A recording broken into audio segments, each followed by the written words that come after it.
We're back on some legacy Minecraft. I found like 3 diamonds, 2 gold ingots. I've downloaded this version. I didn't really grow up playing it, but it's cool. So today's video, I'm going to be talking about, graphics in video games. Like, let's all be for real. Like, most of us just don't care. Like, if a game looks realistic, if a game doesn't look realistic, as long as the gameplay is good, we'll just take it. Like, let's be for real.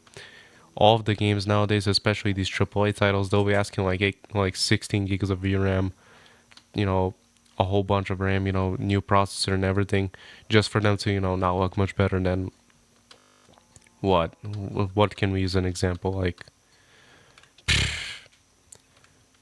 let's take like the original like Crisis Trilogy as an example, Battlefield 1. Like these games, they look incredible even after all of these years. So to say that game graphics are improving, well, they kind of are, but not really. Like, take this into consideration. Like, there are many games that are just as fun as like some games, with these like absolutely mind-blowing graphics, but they ask for less. Like, what games can I use as an example? This. Minecraft isn't like the most optimized game in the world, but it runs like way better than anything new AAA has released. Or I'll even use Battlefield 4. Like Battlefield 4, yes, it looks worse than Battlefield 6, but not by much. Battlefield 4 still looks very good, even after all of these years. Heck, I'll even use like the Call of Duty, like the original Modern Warfare trilogy. Like even those games, like they look very good after all of these years. And probably the best example I can think of is like Red Dead Redemption 2, as well as like the original Crisis trilogy. I mean, the original Crisis trilogy used to fry computers. You used to like cook them. But nowadays you can pretty much play it on like even with 4 gigs of VRAM max settings, and you should be able to get like 90 to 100 FPS. I know because I completed like the original Crisis in like with my GTX 1650, which is what I have right now. And I look at games like Crisis or Battlefield 1 or even Ace Combat 7 Skies Unknown, and I ask myself, what kind of games are these people playing uh, for them to be, needing these kinds of minimum requirements? Oh, gold. And apparently it's just like shitty devs, shitty optimization, vibe coded trash. You look at operating systems like Windows XP and you ask yourself, what is this any different compared to, Windows 10? Like, I could play games just fine on those. I could browse the internet just fine on those, on like Windows XP or especially Windows 7. Like, Windows 7 has way more similarities. You look at operating systems like that and you think to yourself, uh, is this ooh, nice. And you think to yourself, like, where is this improvement going? Like, you look at these operating systems and they're all bloated as shit.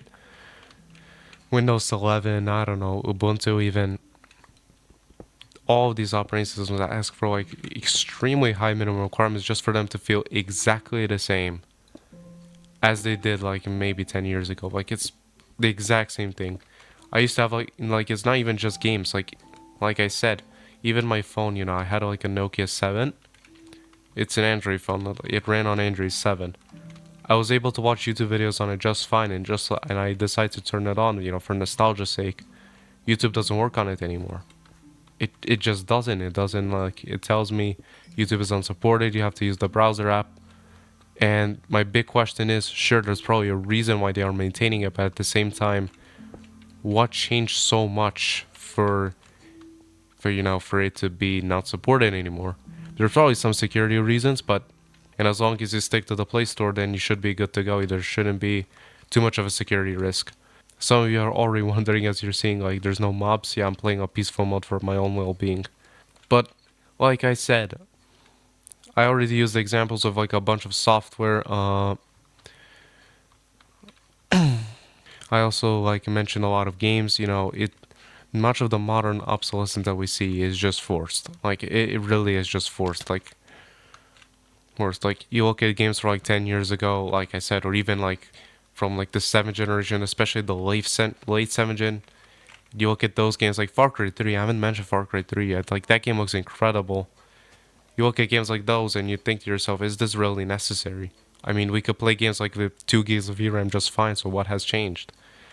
Obviously, like, the graphical fidelity is probably improved, but I don't think it has improved enough for it to warrant such minimum requirements. Like, I think that's the best way I can put it. Like, I think that's like the best way you can put it.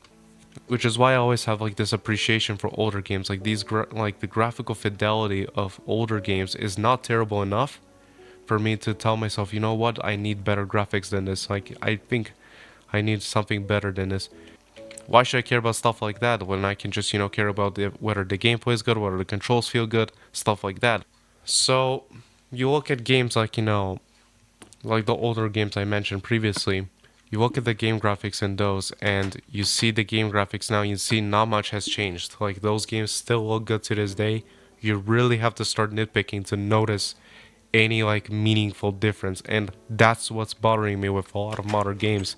They ask for a lot, but you don't know why, and you'll just end up playing on low settings with like a mid-range GPU, and then you'll be playing like on max settings like with 4K and still getting like below like sub 60 FPS on like an RTX 5090. It's terrible. Like, imagine just spending that much money. Like, is it rational spending? No, no, of course not. But imagine spending that much money just for it to go to waste because I guess these developers didn't bother optimizing the game. Like, instead of, like, just imagine how cool it would have been if we had the same kind of optimization that we got, like, even 10 years ago. And we use that optimization, those optimization techniques, to get like 4K 120 hertz gaming just be accessible for most people. But of course, that's, too much work. They don't want to optimize. That's the tragic reality of games. So there's not much to talk about else, but so I'm just gonna talk about the house. So I built this house, I've been trying to, improve my architecture, my building skills because they used to be crappy. They used to be terrible. Uh, I would basically, just, put logs here, put like a wooden roof, and then, just build the rest house out of normal wood planks. I've been slowly trying to improve my architecture, use different combinations of wood.